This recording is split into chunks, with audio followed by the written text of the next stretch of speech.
guys, how's it going? Welcome to the Shrewsbury Biscuit podcast. I'm Alex Whiteley, and today we're coming to you from Pengwern Books up on Fish Street, an amazing place. If you've never been there, why not? It's a great independent bookstore. Obviously, it's been hindered by the closing of the road over the last year or so because of the crash up on Bear Steps there. But it's open now. You can come walking up here to look at books. Thank you, Susan, for letting us do this. She may pop in later. She's just nipped out for some breakfast. If she comes back in, there's a mic set up for her if she wants to. But today, I'm wow, that's weird how that does that. Today, I'm speaking to Violet Fenn, who I don't know. I think somebody must have introduced me to you and said let's just speak to you. But I remember finding you, learning about you, and thought I definitely need to get this person on the biscuit because I find you intriguing. I think you're fantastic. You're an accomplished author and an article writer for newspapers for the Metro, right? I used to be, yeah. I'm blushing now. All these people usually say I'm intimidating, so this is a definite improvement. I used to be. I did 3 years for Metro. I haven't written for them for a long time, just because other stuff took over. And I got into Metro purely because a friend was already writing for them, and she said, "Oh, I think you'll like my mate's work." And I did a couple of sample pieces, and they very rapidly realised that I would write about anything. Yeah, I'm going to take pictures. I always do this. I was like, start talking about your life, and I'm going to take pictures while you're doing it. Yeah, I'm just going to take pictures. We need one of the two of us sitting here because what people won't be able to see is that we look like we're presenting Pop World. Yeah, I was you saying I can be Simon Amstel. And I'm going to be Makita Oliver. Yeah.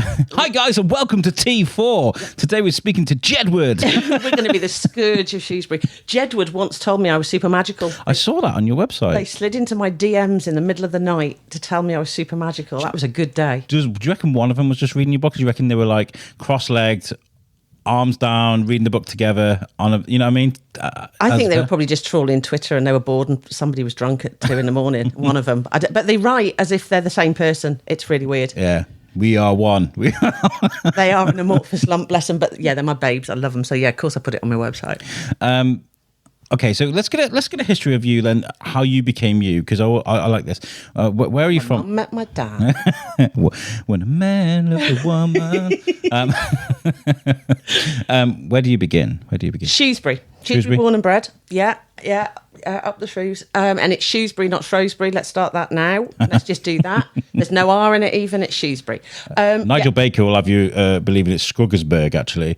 It could be, but there's two versions of that. There's two origins for the name. So Shrewsbury and Shrewsbury are technically correct. They both come from similar but different etymology. So there's a random fact for the day. No, Shrewsbury born and bred. Always lived here. And I went through the teenage phase of hating it, because everyone does, because it's a very pretty town that, you know, when you're a teenager doesn't seem to have a lot, and then you get a bit older and you realise actually this is amazing. I've been so lucky to have been born and bred here. So you sort of hit your 40s and think, actually no, I'm staying. So, yeah, and I've just always written. I did years as a barmaid in town, and I loved it as much for seeing people as anything else. And I worked in the Nag's Head in the Yorkshire House, so you see everything in those pubs. Did years in both of those. And started writing, actually, all the way through my life. I've always written stories as a kid. Then when I was in my early 20s, I did a bit of a fanzine for bands in town. And that was in the days of literally cutting out bits of paper and sticking it on and photocopying it down at Copyright or whatever. And always loved it. And then had kids, went to university, got the most expensively pointless certificate because I did applied arts and I've never used it. And started writing again. I got into fan fiction because that became a big thing. I have this love-hate relationship with Twilight. Anyone that knows me knows this. I love it despite all its flaws. It's terrible. It's absolutely terrible. I can definitely relate to that. I'm a big Kevin Smith fan. So the movies he makes are generally terrible, but I love them because they're made by Kevin Smith. But that's the difference, isn't it? They're terrible movies, whereas Twilight was made very glossily, but the morals and the ethics are awful. Yeah. You know, it's abusive gaslighting terribleness. And if anyone is out for some entertainment, there is a group on Facebook called Twilight Sewer Posting, full of the rats. We're all the rats. Full of people that love and hate it in equal measure, and they're rabid in the fandom and they slag it something terrible. It's worth an hour of anyone's entertainment.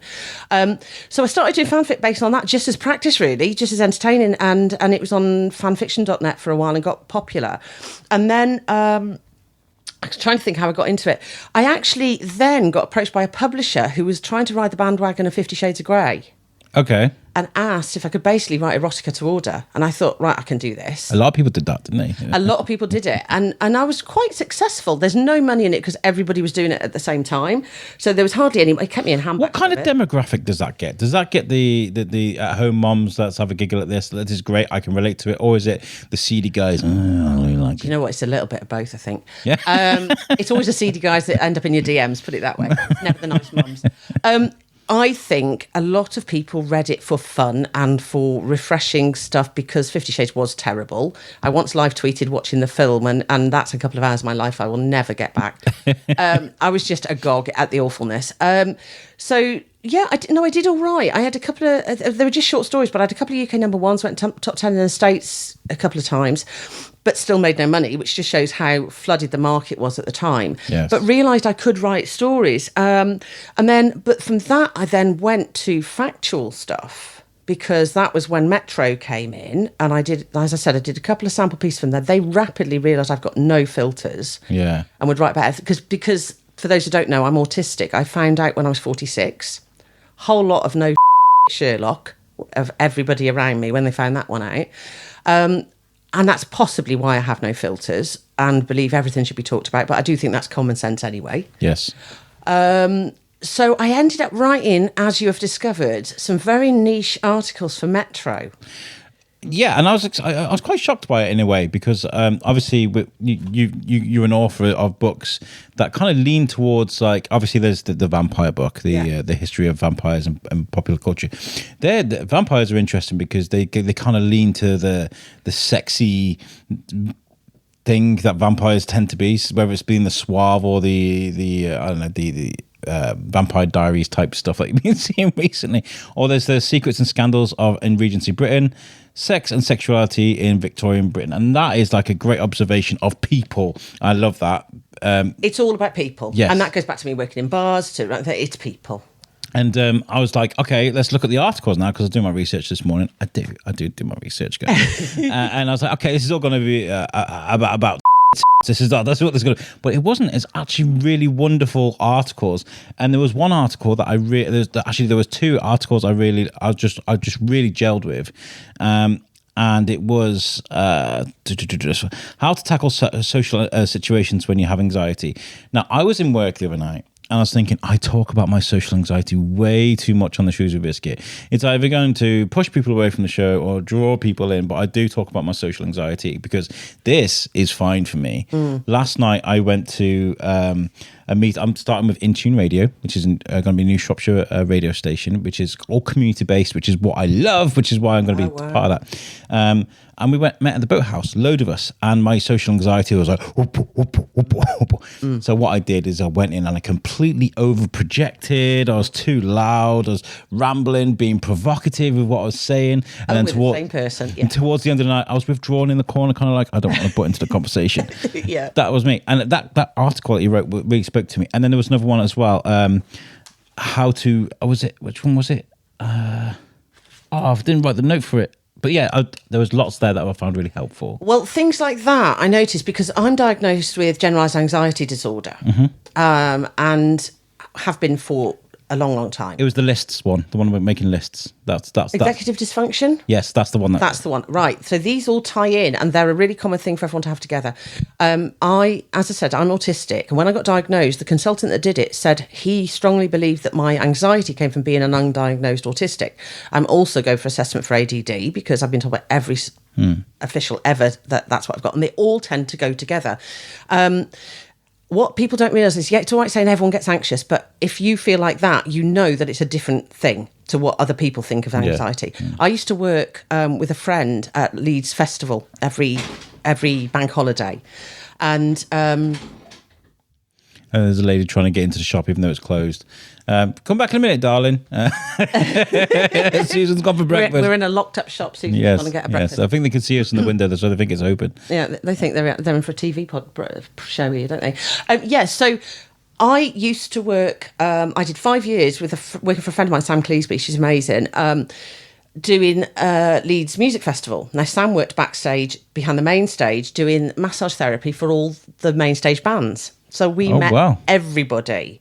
I've lent eyeliner to indie bands. I've had a cup of tea with Josh Homme. We've done everything over the years. I love Josh Homme. We nearly hit Dave Grohl with a plank of two before, and it's a very long story, but he was very sweet about it. He's a lovely guy. He let me stroke his hair, so that's good.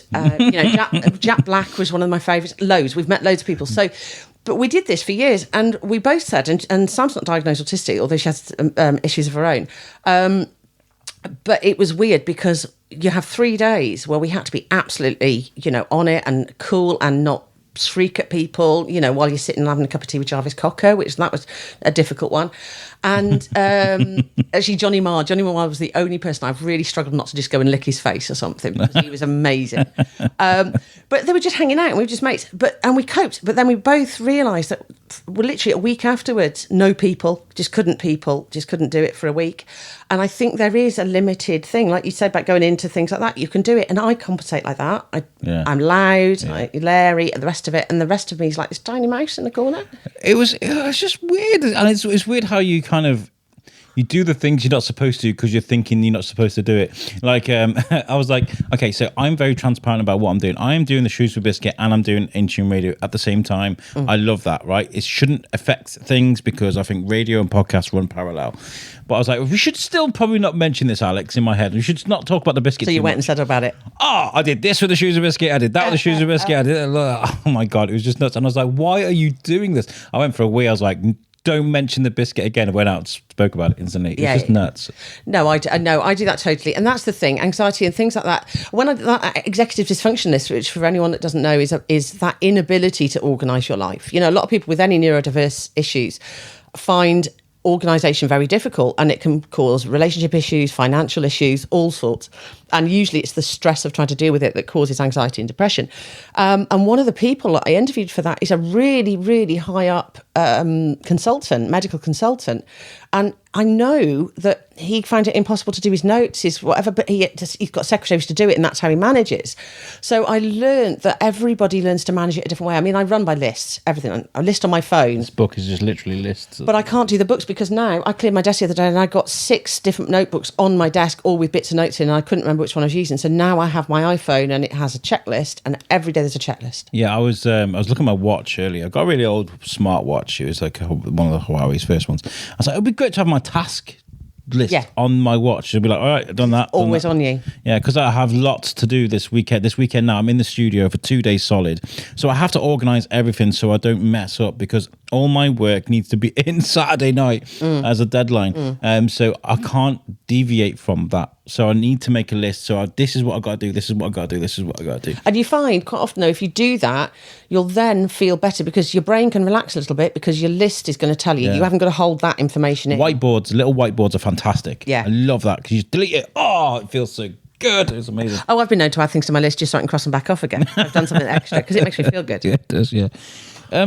When it comes to writing about taboos, I mean, like, first of all, one of the questions I wrote here was, what has changed when it comes to taboos? I mean, you've written about Victorian sexuality and stuff. What has changed about the way we talk about these things? Or has much changed at all? I think the main thing that's changed is that we talk. What I always say to people, and my sort of specialist era is sort of 1750, say 1910. So Georgian Regency, Victorians, that sort of era. And often people think that not much like that really went on. There was occasional scandal, but not a lot went on because they were so prim and this. No, they weren't. They just couldn't write it down because they'd get into trouble. Yeah, that's all. The churches. The church must not know.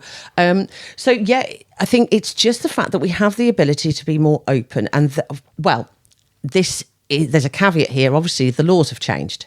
So when in Victorian times, there were a lot of these things that you couldn't talk about. I mean, homosexuality is the obvious one. Yes, of course. You couldn't talk about Still it. today. I mean, it's But then you could be hung. I mean, the last hangings for homosexuality was 1835.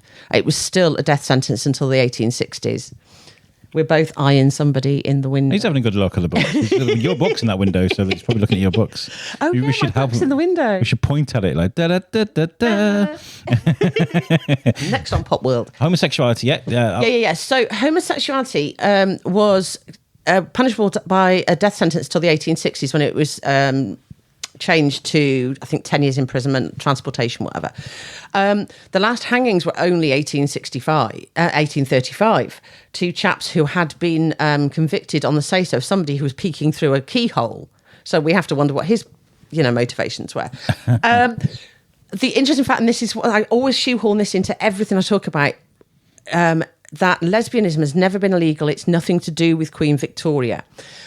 Everyone thinks it's because Queen Victoria couldn't believe that women would do that sort of thing. It is because the British government decided in their wisdom that to make it illegal would bring it to the attention of women who may then get ideas. And they actually reiterated this decision as recently as 1921. It came back up as a potential act of parliament in 1921. And the powers that be decided again that actually no, women might get ideas, because women obviously have no imagination if men don't suggest it first. No, they'd never have thought that sort of thing. So that's the main motivation really behind the more openness of talking about taboos and everything now is firstly the laws have changed. We're allowed. Everyone always did it. They just were more careful about not being found out doing it. And you've got massive cases like poor old Oscar Wilde, who was broken because of it after sheer venom and the Turin as well. Yeah, all of this, Save the world. Yeah, I know, but he was gay, so no. This is the thing. So and that's only as recently as the 60s. Don't forget. So and also the internet. Because everybody's got a voice like you and your podcast, the advance of technology means that people can talk and they can get their voice out there. Sometimes that's not always a good thing, but it is. Overall, it's a good thing. Everybody should be allowed to say, but everyone else, and this is a big thing, are entitled to not listen. So that thing, not everyone's entitled to a platform. You're entitled to have a voice, but you're not entitled to take a platform. I was talking about this I was on Matt Connaughton's show, and this means nothing to you guys, but in New Hampshire in America, I was on his radio show, and I was talking about freedom of speech and all the crazy stuff that's going on in America at the moment. The abortion rules that have been put in place in Florida. It's just absurd, completely absurd. But then you've got all these loudmouth alt-right people just telling people that the reason they're doing this is for Jesus and for no other reason. It's like, well, no, it's not. It's because you're horrible. Because you're horrible people. And that's the thing. They're entitled to think and say what they like. They're not entitled to force people to listen to it. Yeah. That's the massive difference. And you got to think, I did write down here I'll write random little things, and the Greeks were so sexually ambiguous. I was like, I just wrote that. I thought, what changed? Yeah, they were.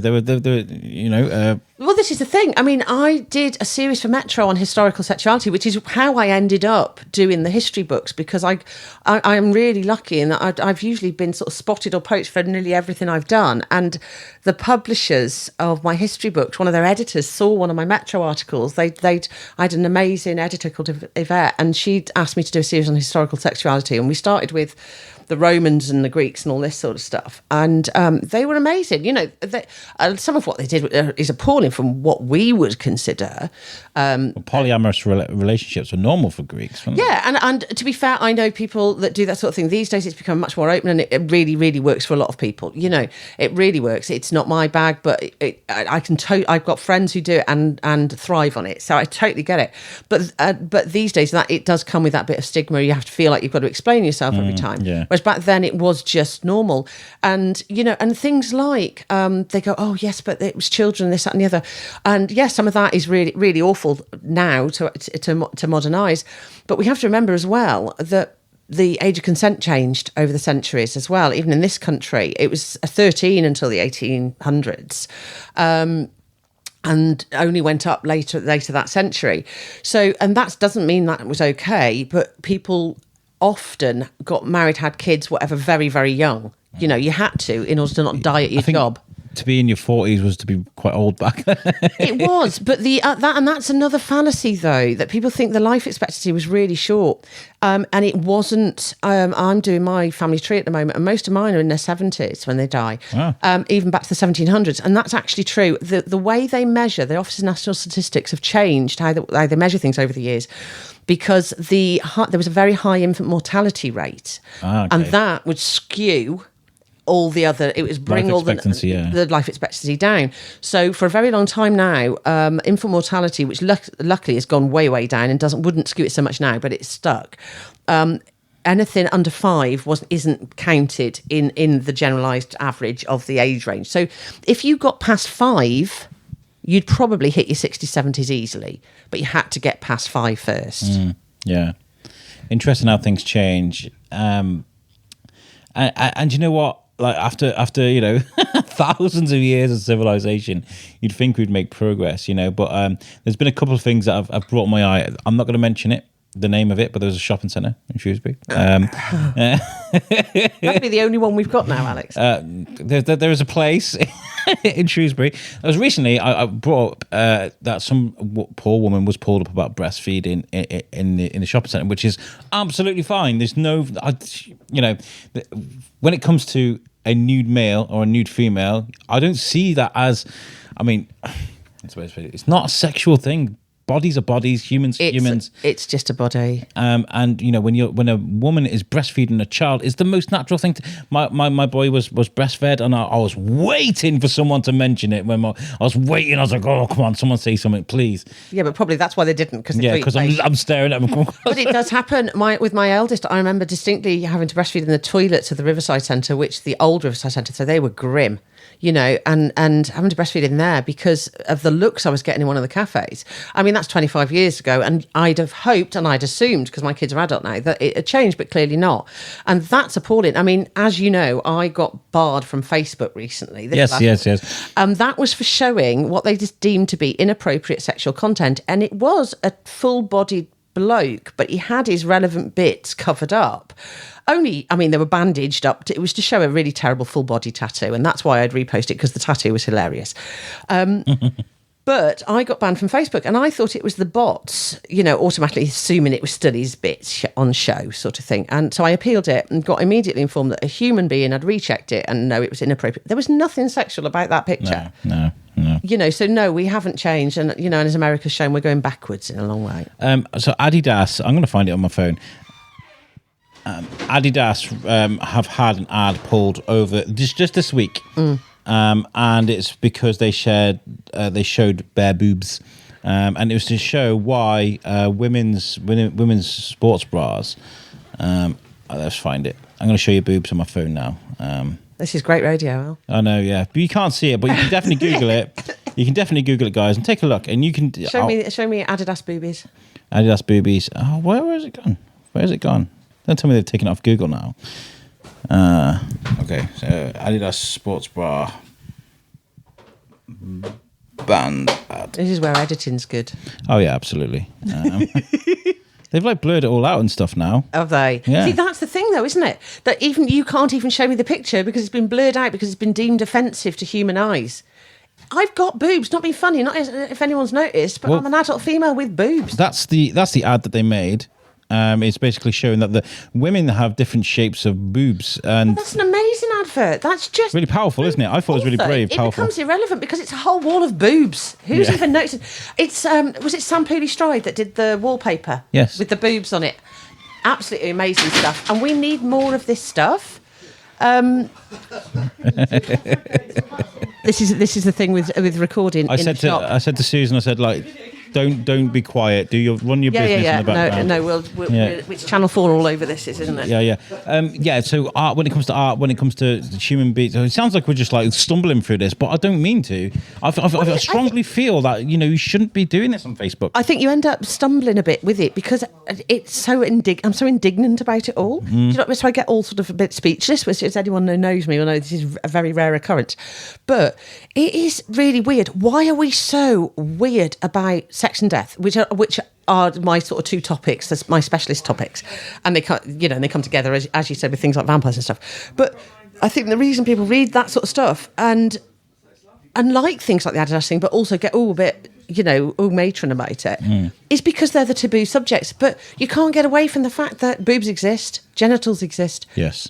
Sex and death exist. And I think it's because it scares people. They've got no control. I think obviously there's a time and a place. I wouldn't be like, helicoptering outside the school. I would never do that. I would definitely stop that. Yeah, well, yeah. you wouldn't do that, right? But that's where it comes to taste and sort of like. But an average sensible adult knows that. Yeah, exactly. Yeah. So when it comes to somebody breastfeeding in a shopping centre. Relax, people. Like this is I can't. Honestly, I was so shocked when I heard that. I am really shocked. I mean, I know you told me about this just before we started recording, and I was agog because I genuinely thought this is quite a reasonably liberal town these days. I know we don't get into politics, but the people in it are pretty cool, and you'd think the general population around here would be above that sort of thing, like intellectually. You'd think we'd know as a general. But obviously things seem to be, I don't know why or how this has happened, we seem to be going backwards with things. Obviously we just mentioned the abortion laws in Florida and stuff. Why are we going backwards? I don't understand it, because I felt like a few years ago we made so many strides in being open about talking about sexuality and unfortunately it comes back to religion, and there's a caveat here. I've got some amazing Christian friends. They're brilliant. Yeah, me too. Genuinely, and I love them to bits, and they and that's mostly because they believe what they believe. I absolutely don't, and we all agree to disagree on it, and it's absolutely fine. But there is, and it is usually the right wing, particularly in America, that hijack it for their own things. And my constant argument has always been that religion is the root of all evil. It's not the people. And now you're going to get some comments about that, aren't you? Really sorry there. But it is, and it's not the people. It's not the people that follow it. And as I said, I've got friends of all denominations, and none at all. And they are generally brilliant people because I like people and I choose nice people to be around. So Alex had put his microphone on the chair at that point. Yeah, I muted it and I was like, because Susan's just joined us now. I said she might. And can you hear us okay? Is this thing on? Just switch it up. There's a switch. Just switch it up. There we go. Go So we were talking about boobs. We're talking about boobs. We're talking about favourite boobs. topic of the morning. Well, I was going to mention Sam Purley-Stride's wallpaper. Yeah. Mine were on there. Were yours on there? No, because I found out about after. I don't even know it. about this. Are there people's boobs on a wall somewhere? Well, no. She did this project. It was in part for her degree, in part for a breast cancer charity. Okay. And so she just asked women if they would come along and have their boobs photographed, just their boobs. I've got a piece of it somewhere, but I don't know. Yeah, it was made into wallpaper. It was made into wallpaper. That's amazing. And pictures and everything. But to be honest, I couldn't find mine. There were so many boobs, and they weren't huge. It was little sort of thumbnails. Yeah, little pictures. Oh, do you know what? Actually, I do remember this. I remember this now. They had an exhibition at the coffee house. Shrewsbury Coffee House. Yes, yeah. I remember. Yeah, I remember because there's been a few amazing celebrations of femininity and the human body. Brigitte Zeltman did the grey hair thing a while ago as well. Yes, I was in that. I was. Yes. Well, actually, even before that, Paola Alessandra Gray did the same exhibit. She did a similar one. Did she? Of women and their grey hair, which I was a large part, although it's not looking very grey this morning. Yeah, no, I did Brigitte's. Yeah. But interestingly, you say all this, and we're going, body positivity and women and this, that, and the other. I think we'll reach actual level pegging when men can do it as well. Because it's still just a body, it is still just a body, and it's different. It's that wonderful bit in one of my favourite movies. I know it gets slated, but Notting Hill, where Julia Roberts is asking, they're just boobs. Every second person on the planet has them. Your mother has them. They're for feeding babies. What is so? Yeah, women have boobs. Men have boobs. Men have genitals and boobes and all the rest of it. It's fine. We should be able to have male wallpaper. It doesn't matter. There have been projects done, but it's always. I need to go and serve. Yeah, that's absolutely fine. You can put the mic down. It's fine. Don't worry. You can come back to us. I said to Susan, you're running a business. Don't stop running a business on our behalf, please. Don't. So she'll be back in a second. Yeah, I'm totally for it. I saw something really interesting on a radio show a while ago, and they were talking about the abortion thing. And there's a guy he was talking about how after an abortion, women might feel emotionally scarred for life. And another male person rang up the show and was like, you can't speak on behalf of women. You can't do that. They can do that for themselves. They don't need your voice. And I was just kind of like, okay, where do I stand on this? Because it is an interesting theory. And that's a difficult one, isn't it? And that's where a lot of arguments, it's not just about the abortion laws as well, it's about a lot of things that affect women. Men find themselves in a really difficult position because you can be an ally, but are you, by saying something, then hijacking the women's cause? And women, you know, I can speak, as everyone knows, I can very much speak for myself, and so can most people I know. But I think every man can and should say, actually, I stand with them. I agree with them. Even if it's just to say, listen to them. They've got their own voice. And absolutely, there is... Of course, I really like men, you know, and you know, not just on a romantic or professional level or whatever, just as people. We are people, and some of the nicest people I know are men, and it is just a human thing. So yes, some things are only going to affect women, but it doesn't mean men shouldn't have a comment on it. You know, they should have a voice on it. But it does, I think, to a certain extent, need to be. Yes, listen to them, I stand with them, because you can't say how women would feel in that situation, because you will never know. No, not at all. And when you write about things like this, whether it be in an article or a book, what's the feedback like generally? Do you get a lot of pushback? Do you get a lot of congratulations, thank you, empowerment? What's the feedback like? Susan's laughing because she's seen some of my feedback. Right. So my most infamous one probably was I was commissioned to write a takedown piece on Mother Teresa. Yeah, I remember that. Yeah, that was a day, wasn't it? And it was about when she was about to be made a saint, and they wanted a balanced thing, because Metro are really brilliant. You know, they are quite lefty as it goes. They're owned by the Daily Mail, full disclosure.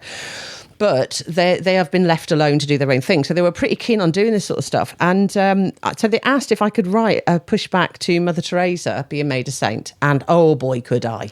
Well, it's not hard. It's not difficult. Which is so sad on one level. It is. It's terrible, because I would like for her to have been a wonderful person. Yeah, but she really wasn't. So much that wasn't good. It really wasn't. And that caused a real stink, actually. In fact, I got invited onto the BBC's Sunday morning TV religious show, and probably for the benefit of everybody concerned, I couldn't make it. I wasn't in the right place at the right time. But that I got a lot back on. A lot of people decided I was dissing the entire Catholic Church. And some of my favourite people are Catholics. You know, we can't help it. Not that I am anymore. I laugh because people they're so quick to jump to conclusions, aren't they? You know, that's why I laugh. Well, interestingly, one of my favourite retorts to that one was, and it goes back to your previous topic, somebody replied saying, I've looked into this person's history. They are clearly a massive fan of abortions. And I was like, where does that come from? And it was because I'd also written an article about Katie Price, and she'd been talking about how, had she known how disabled her son had been, she may have considered a termination. And I thought that was a very logical thing to have said. Because and immensely brave. Immensely brave. I have nothing in common with Katie Price, but I have nothing but honest, absolutely. I can't believe I'm saying that. No. I spent a good week doing a tour of radio shows, actually being the voice for Katie Price, standing up for her, for women, which I know is not a position I ever thought I'd be in, but I was on LBC and all sorts with that. And because she was right, but the Catholic crew, as I like to call them, picked that up, threw it back, and I can still see occasionally, and this is years back now, people saying about that. So yeah, usually, and you find this whether it's books or articles or whatever, the ones who want to reply are the ones that disagree with what you said. Yeah. I'd imagine you found that yourself. I found that recently with a woman was singing a song about nice guys. Right, how nice guys come last, and it's like it was all about nice guy syndrome, right? And I was kind of like, I've always it's a really difficult situation, because I've always considered myself as a nice guy, but I'm a happily married guy. Don't insinuate things on people. I'm just naturally nice. So I was going to be like, yo, I'm a nice guy. And I was like, no, because then I sound like one of those guys. Yeah. You're the yes but brigade, aren't you? If you do that, you're the yes but brigade. And I find a lot of the time it's easier just to not say anything. Mm-hmm. It's easier just not to say anything. But then the trouble is, you know, I never read reviews of books. I just don't, because nothing good ever comes of it. I did used to read the comments from Metro just because it was so hilarious. I actually went all the way. I was invited up to St Andrews in Scotland to give a talk to the university there, and did a whole slide of popping up of comments that I'd had on Metro, and the students' faces, were agog at the things that were being said about me. But it was mostly because they want to shame you. Yeah, that's it, isn't it? They want to embarrass you. As a woman, they want to shame you. They want to shame you. They want to make you feel embarrassed. And I'm working on. I've done some talks on this, and I'm working on a lot more of this about the power of shame. And as a woman, people want to put you back in your place, and it does apply to men sometimes, but it's generally women. They want to put you back in your box. And if you refuse to feel... it's perfectly fine to be ashamed about things you've done, because everyone's done stuff that you're ashamed about. Yeah. We all have. Yeah, no one's got, gets any far in life without doing things. How long have you got? We need the rest of this weekend. She's got to shut shop for the weekend. But to be shamed by somebody else, this would be great, though, wouldn't it? It'd make great I'm really enjoying myself. How long have we got today? Great radio. But to be shamed is a different thing, isn't it? And Susan, as a woman, people want to embarrass you and put you down. Yeah. And that's an ongoing thing. Try being old, fat and single, and a shopkeeper to boot, because you know nothing if you're a shopkeeper. Well, this is the thing. It's less like that now, but honestly, some of the stuff we used to get. Yeah, I can imagine. Oh, hang on. Right, I've got to go and be a shopkeeper again. Go back again. Oh, hang on a moment. Hang on, it's Hillary. What happened to me recently? Yeah, I was chatting to Dave Prince from the 90s Revival. Great guy, love him to bits. We were just chatting yesterday, and I was talking about I'm going to Greece at the end of the month. I am at the gym. I'm trying to get healthier. I don't care about how I look. I just want to be able to run 5K and breathe, and I just want to, I want to survive past 50. You know what I mean? Anyway, I was like, I'm going to Greece. I don't care. I don't know anybody there. Don't know anybody there, so I'm going to let it all hang out and hopefully not get harpooned on a beach. That's constantly my thing. But exactly that. Why should you? It doesn't matter. I'm in my 50s. I'm 52 now, nearly 53, and I'm packing maximum density. Basically, I don't care. Yeah. I probably would care if I was on a beach in Wales or something where maybe I might know someone. I don't know, but like. And this is what I was going to sort of lean to. This is a great segue. Perfect, by the way. Talking about Instagram and the falseness of it all. The apps, the filters that make people, and people have been airbrushing photos for years, and it offers a false look at the human body, the human face, and how we all present ourselves. It does. You have to carefully curate social media, and I've got pretty good at it, because my favourite things are Twitter and Instagram. Everyone hates Twitter. They think it's a bin fire. It's the one I would keep if I had to get, although if Elon Musk takes it over and does what he says he's going to do, I'll maybe rethink it. But firstly, I curate everything. I go through, and this is what a good advice for anyone on social media. Anyone that follows me, I check them. If they're clearly a bot or they're really dodgy, I block it straight away. I don't let it go, because otherwise the algorithms run with it and you get more and more and more of that content. And Instagram, I am careful who I follow. I follow an awful lot of people, but I'm careful who I follow. There are some that are obviously glamorous and whatever, and I watch it just because I follow it because of the pretty pictures or whatever. But there's a lot of pushback. You see people like Bryony Gordon, who's an amazing woman who makes a point of not caring about her size. She ran the marathon in a bra and pants, and she's bigger than me, and didn't give a rat's arse about it, But she talks about the comments she gets, and it is to men as well. But people shouldn't care. They just shouldn't care. But it's taken me until my 50s to realise that. Yeah. America is a weird place, because they look at men's height as a thing, and I'm like, how can you change how high you are, how tall you are? Like, they go, oh, you're short, and I'm like, yeah, and right. Well, I got a story about this, and this is funny for anyone who knows me. So don't ever judge a man literally by his height, because when I met my current partner, he was 5'7", and he warned me before I met him that he was shorter than me, because I'm nearly 5'8". And it was fine. I got on really well. We've been together a couple of years now. And but he got taller, and we couldn't figure this out. He started getting taller. And what it was, he's been a tattoo artist for decades, and he started in his teens. So he's been hunched for years. And he stopped doing it 5 years ago full time, 4 or 5 years ago. So he started straightening out, because he'd been hunched all his life, and so now he's straightened to the height he would have been. So I started dating this bloke who thought I might not date him because he was shorter than me, who is now 5'10" or 11. So don't ever judge people, is what I'm saying. Or if or somebody, you might date somebody. If you're that shallow and date somebody because they're thin, they're allowed to eat cake. What if they put on 3 stone and enjoy it? People are people, as Depeche Mode famously sang. I know. And it's so difficult. I mean, it's the classic one. Sorry, we're sitting in a bookshop. So what people say is, you mustn't judge a book by its cover. But actually, people do that all the time.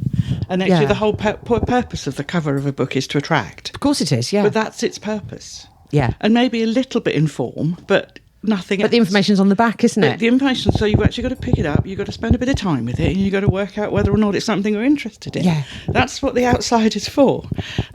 Yeah. Rather than that's what you base your decision upon, because...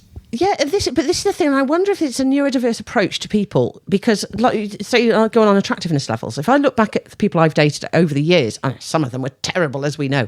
But I'm sure you weren't, guys. I'm sure you girls. Me and Susan are nodding at each other. We've got some terrible exes. But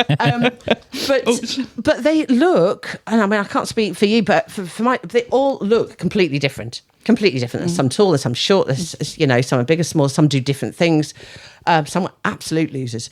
But luckily I got over that a good while ago. But I wonder if that's a neurodiverse thing, that I don't tend to judge. If somebody's interested, I've got to be able to talk to them. I've got to. I wouldn't pick, it's very rare for me to pick somebody up in a bar. I tend to meet people online. Mm-hmm. So I've talked to them first. And I think that helps these days because you end up talking to people, you end up being friends with people that you would never have met. I'm a different person online for sure. I don't think I am. I think I'm the same. No, you're pretty much as you are. Yeah, because Susan knows me. I'd say I'm the same person. Well, I probably know you better from online. I think I'm braver online than I am in real life. We worked out that... actually, this is the 4th time we've met. Given in person. We've been friends for years and years. But this is the thing. Unless I'd come in and we got chatting over a book, without the internet, we wouldn't be friends. No. Well, I started following you because of your blog. Yeah. I can't even remember...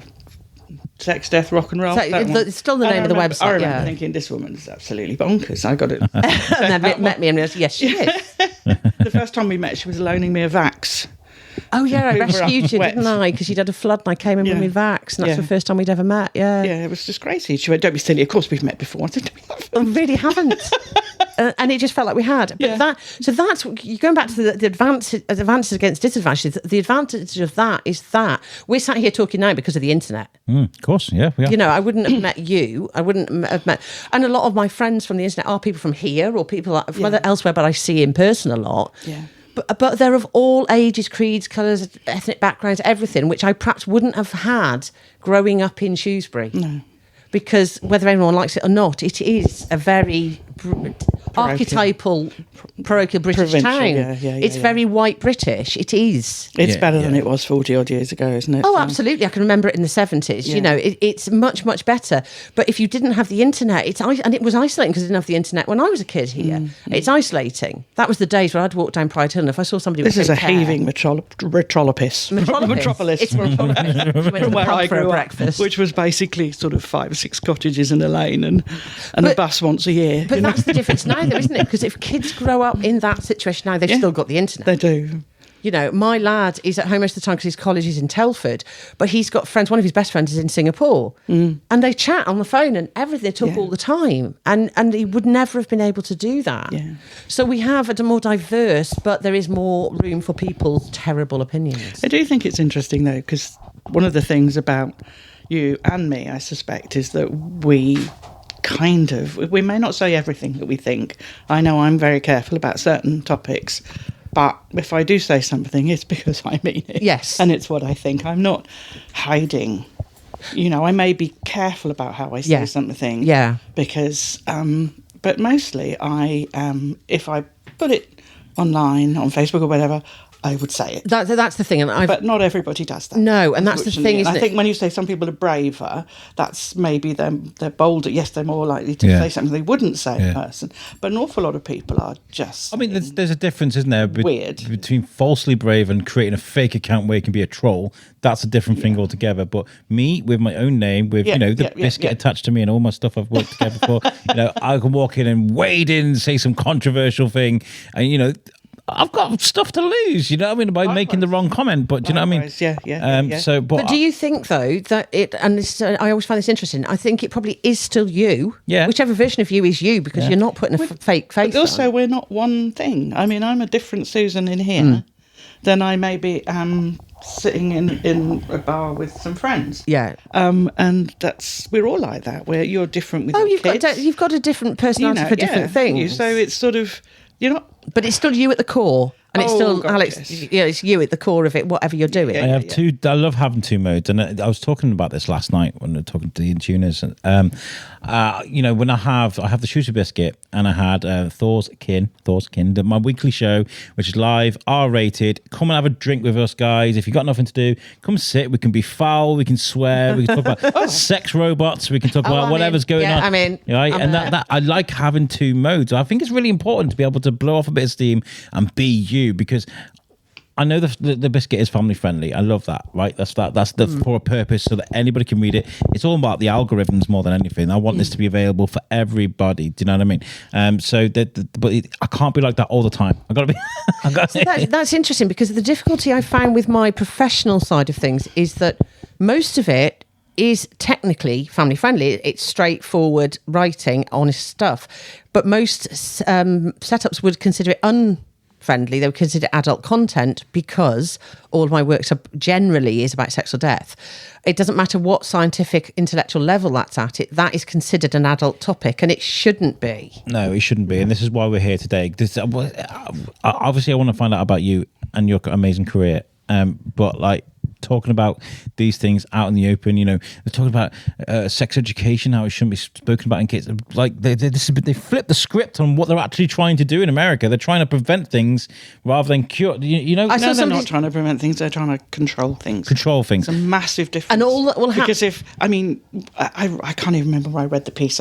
If this what was happening in America, what's happening in the sort of anti-abortion lobbies was about children, then there would be, the pro-life lobby would be pro-children. But it's not. It's about preventing women from having terminations. All they're doing is preventing safe terminations. They're preventing They're not safe stopping terminations. But they want to control women. And they want to, with this business now in Texas, where you can, where the prison sentence for a woman who's had a termination is longer than the guy who's committed rape, this is not about They're also children.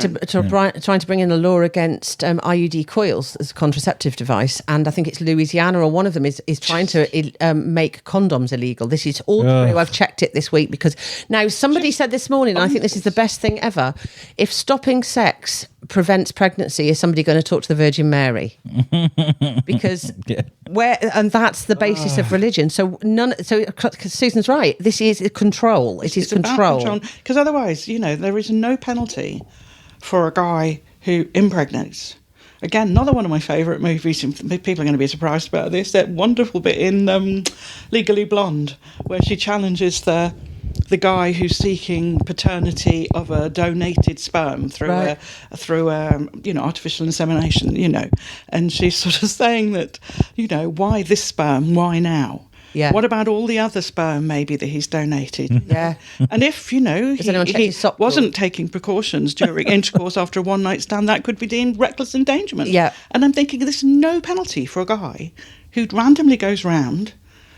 Well, America's going full Handmaid's Tale, isn't it? It's just terrifying. Well, that seems to be where things are going at the moment. The Handmaid's Tale. That's where they want it to go. Handmaid's Tale. Oh yes, of course. Yes. Even with these things on, I'm still deaf. I could turn this up. That's headphones, by the way, folks. In case you're wondering what I've got in my head. I've got a gimp on in the middle of Pengwern Books. Has it empowered you to be able to speak about these things freely in the way you do? Yes, but I wouldn't say I needed empowering because I'm mouthy enough to start with. I just was lucky enough. I think the word's probably liberating. And Susan's nodding vigorously here, can I just say? Yes, because it's given me a platform. But as I said before, people aren't obliged to listen or read or whatever, but I am entitled to that platform. I am lucky in that an awful lot of people seem to enjoy it and find it interesting, and I do try to work to make it those things. I don't think that has empowered me personally because I was empowered enough myself. I think some people need help to find it. I'm not keen on the word empowered, actually, because it kind of denotes giving somebody power. They should have it. Yeah. They're entitled to it. Inspire again, I guess is the right word. Inspire is a good one. I mean, maybe you've inspired a generation, not generation, but oh my God. You've inspired a generation. This is going on my website. The next generation of writers. She inspired a generation. You can put me instead of Clive of India in the square. Yes. Let's not start that one. That'd be great. I did the right thing with Clive of India in my O-level. I put him in the wrong century. If only.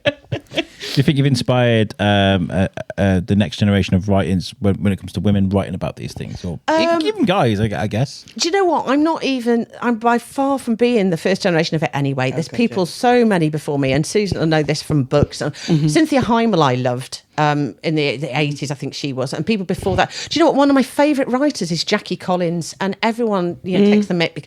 I said to somebody only last night on Facebook, I would give my right arm to write the sort of trashy beach read that is just huge, and people... Mary Wesley. Have you read Mary Wesley? No, I haven't. Chamomile Lawn and all that. I mean, she was in her 70s when she started writing that stuff, and you're reading. I mean, I'm reading them, and they're very well written as well. Yeah. And it's like, oh my God!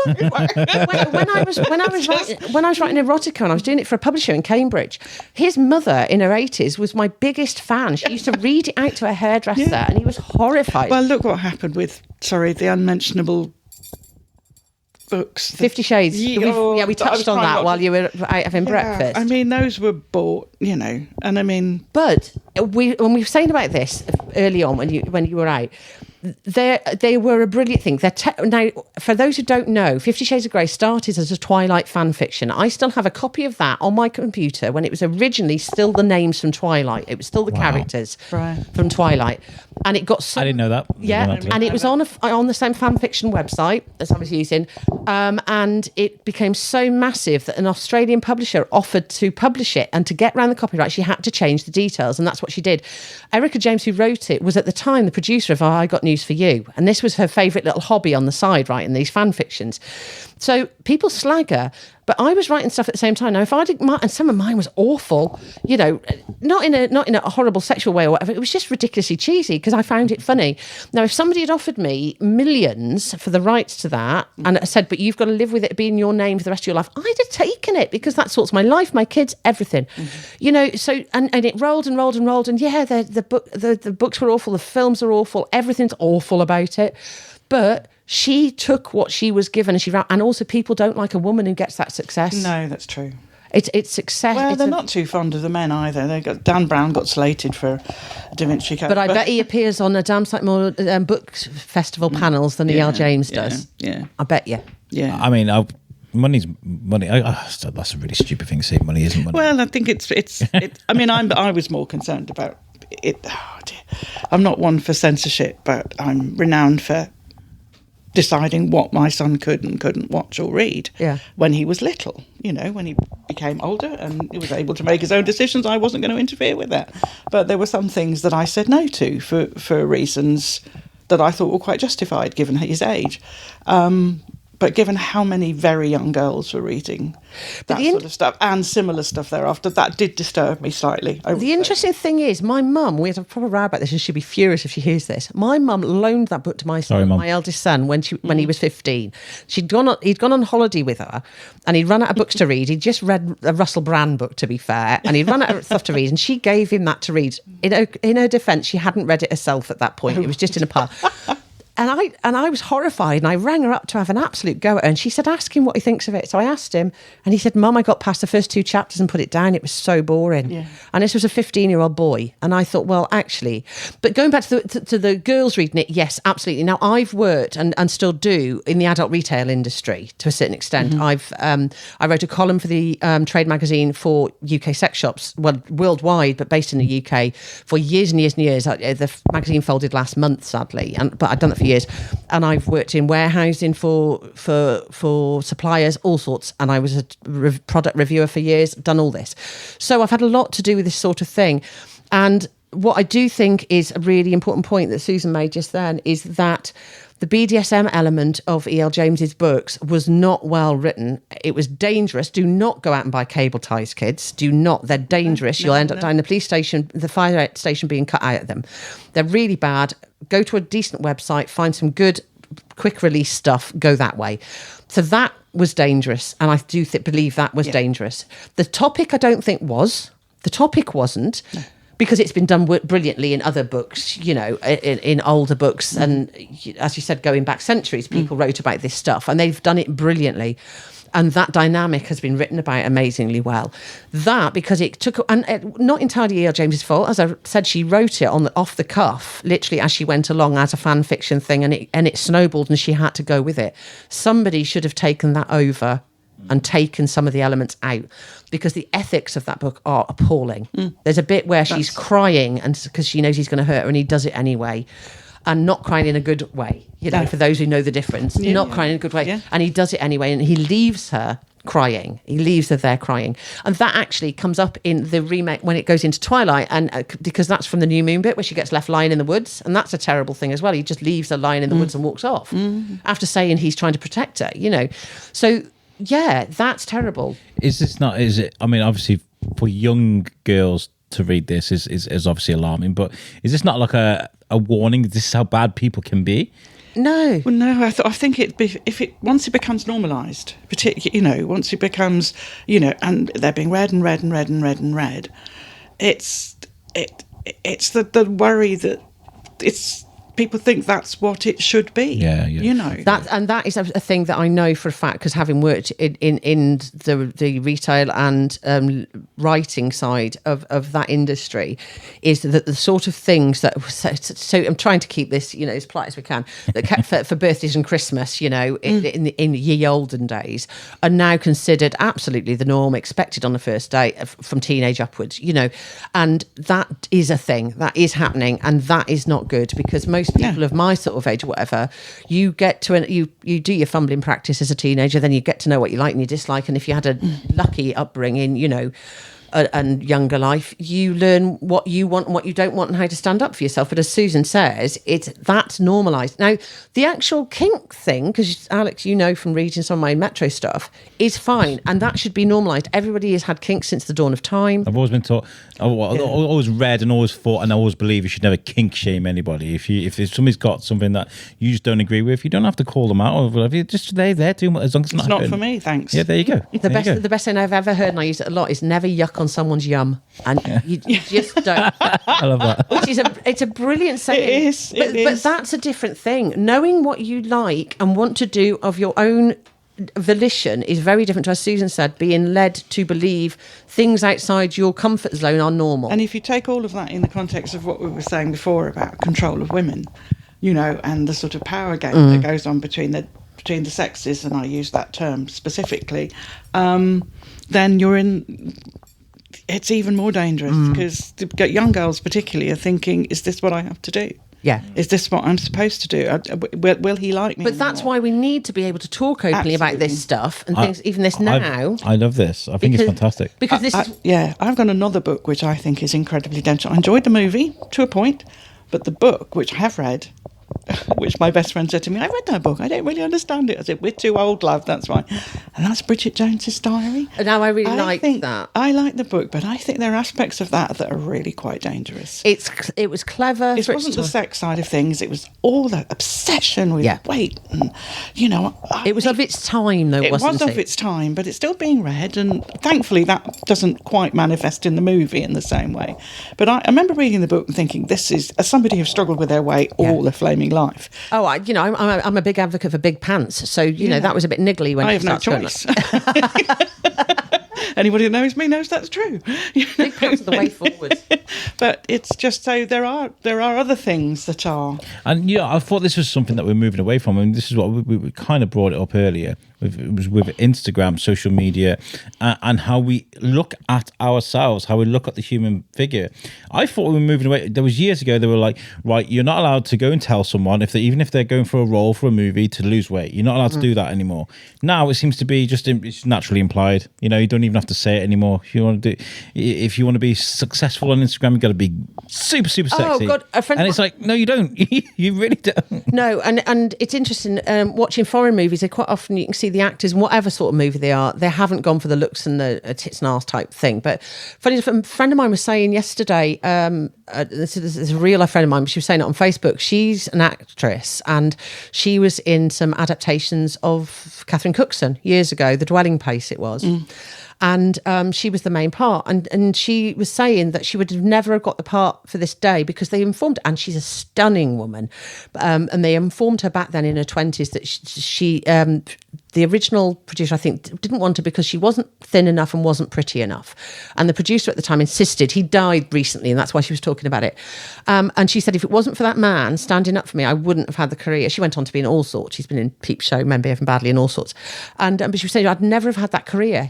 And she looks amazing. I've seen the still shots from that programme. And she, I think it's Edward Fox she was in it with. And she looks absolutely spot on for that part. And she's a thin, little 20-something, but she was told back then she wasn't thin enough or pretty enough. It's just looking at the whole acting. I mean, I endlessly watch movies. I'm really quite sad. But and there are some actors, and I'll use the term actress here just to differentiate between the men and the women. And I find it dreadfully sad when you see sort of top of the range actresses who've had massive careers. When they get to a certain age, they develop a certain body type. It's like you can see the sternum and you can see the rib joints and where the clavicles come into, come into collarbones, come into and you're just thinking, oh my God, you never ever see a guy like that. I mean, the men are getting pressured in Hollywood with the six packs and the whole of that. But Chris Hemsworths, yes, we know. But they're actually still relatively young actors. The older guys, the Oliver Platts and Philip Seymour Hoffman, God rest his soul. They were just big fat old guys. That's why I love people like Jack Black, who's very Jack Black. I mean, it's sort of like. Oh, he's brilliant. And he's very body positive, even though he's a big guy. He's always absolutely wonderful. He's always in his pants on Instagram. Yeah. But that's how to work Instagram. I follow people like Jack Black. Yeah. And he is one of the ones that I've met at these festivals. He's amazing. He's big bloke. He's shorter than me, and he just ran up, screamed at my face, and shouted "Hello, lady" in my face, and ran away. It's one of the greatest moments of my life. He's wonderful. He's one of my favourites. But if you look at him in a long time ago when he was relatively svelte, he wasn't svelte. I don't think he's ever been svelte. The Holiday with Jude Law, Cameron Diaz, and Kate Winslet. He's a short, chubby guy. Yeah, and yet. Cameron Diaz is a beanpole anyway, but Kate Winslet, who obviously is a little bit more curvy, but they have to be sticks, and I still find that so depressing, really, so depressing. It's particularly for the older ones, older women, who most of them aren't the Meryl Streeps and the Sandra Bullocks and the Julia Robertses. They're going to struggle to get parts simply because they got past 40. But this is why I love what you're writing about, because it's an observation of life back then, and life now is what it is, and we need to document it. It is complex, and I love these discussions. I love talking about life in general, and I think we should. There's a good opportunity for a spin-off here, books that make you blush, and we can do like a book club. Yeah, let's do a book club. That'd be amazing. In here with some camera. That's shock, isn't it? Really, because all sorts of books shock. I mean, and not for the obvious reasons. No, I'm still quite worried when somebody buys Watership Down, say, for a young child. Oh God, yeah. Watership Down. Yeah, no, it's not a children's story. No, it's fluffy bunnies and knitting horrific. And wearing blue jackets. I was chatting to some Americans about this. I was like, we had Watership Down, and we had Animals of Farthing Wood. That was another one that was just absolutely brutal. They'd be like, oh, hedgehog's just been run over. If you want scary, anyone of my age will remember Pipkins and Hartley Hare. And Hartley Hare was like roadkill on sticks, like a little puppet. And I swear to God, I mean, I loved him, but I had nightmares about Hartley Hare for a very long time. It's so you never know what. If you guys would like us to do books that make you blush spin-off, I've got the ability to make it. If you want to get in touch, where can people find you if they want to speak to you? To give you congratulations, feedback, ask more about your books, I can find you. Call me super magical at 2 a.m. I am on Twitter and Instagram. I'm just at Violet Fenn on both of them. My website is sexdeathrockandroll.com, and it always gets caught by the system because I was foolish enough to put the word sex in my URL for my website, and that gives you a contact form if anyone actually wants to contact. I'm not going to lie, I was nervous about putting this. I was sat in house coffee, my laptop open, so I'm going to look for this website, but please let it be the right one. It wasn't the wisest choice of website name, thinking back on it, but it's been there for years now, so I've just kept it. So I'm Violet Fenn on social media. Come and say hi, and poke me or whatever, and there's a contact form via my website, and I've got a newsletter for anyone who's interested in books, because I'm writing fiction now, so if anyone wants to know how that's going, then anybody wants to buy them, and anyone wants to buy them when they come out, come to Pengwern Books. Come to Pengwern Books. My books are in the window at the moment, which is marvellous. Loads of people have been looking at that window, so great display. And that one in the window, I suspect, is signed, isn't it? Those are signed, yeah. That's the Secrets and Scandals in Regency Britain. Yeah. So, yes. But come find me on social media. I don't bite. And often. I've had me raised. or gently, not at all. Tell people about Pengwern Books. Are you online, social media and stuff? Social media on Facebook, Pengwern Books, and Twitter at Pengwern Books. There's an Instagram account, but I don't run that. Somebody else, the lovely Hannah, runs that. We're on Fish Street, the street that town forgot, because it's been shut for nearly 2 years. We'll be websiting soon. Just come visit here. 18 years in Shrewsbury this year. 18 years we've been going. Amazing. And it's a great little shop. Thank you so much for letting us Thank you very much. I'm going to go and be a shopkeeper again now. Bye, folks. Bye. That's probably the last time we're going to hear from Susan, but I'd love to come and do this more often. I think this is a great place to sit and do interviews. Yeah, it's perfect. It really is. I love the aspect that we've got a shop. We're running in the background, sitting in a bookshop as it runs as a bookshop, talking about sex, which is about great. Sex and death. So this is my favourite morning. This is just my perfect morning. I've loved this. Thank you so much for. Thank you for having me. I'm going to tell people about my website and stuff as well. Which is the Shrewsbury Biscuit podcast.co.uk. I was chatting to Pete White from Web Orchard, who runs that for me. Because we've moved to Captivate, the RSS has changed, which is all out to be adapted to the website. That's apparently all fixed now. I've got to spend a bit of time on that today. But please visit our website and take a look. Our content is playable off there. If you don't want to use like Spotify or Podbean, I think we still go through Podbean, even though we're not our host, but iTunes, Spotify, Apple Podcasts, Google, on Alexa as well. You're just everywhere, aren't you? We're everywhere. And Web Orchard, if you need a website, they'll sort out the perfect website for you. It doesn't matter what you do, whether you run a podcast, got a band, run an Etsy, got a shop, Web Orchard will make the perfect website for you. Violet, thank you so much. I think we should definitely do this again sometime. We have to do this again. Yeah, we've got so much more to talk about. Clicked, absolutely just clicked, and it's been perfect. It's a long one, guys, but if you appreciated this episode, please get in touch. Let me know what you liked about it, what you didn't like about it. I'd love to hear your feedback. But we'll catch you next time. Thank you very much. Thank you for having me. Thank you. Peace out.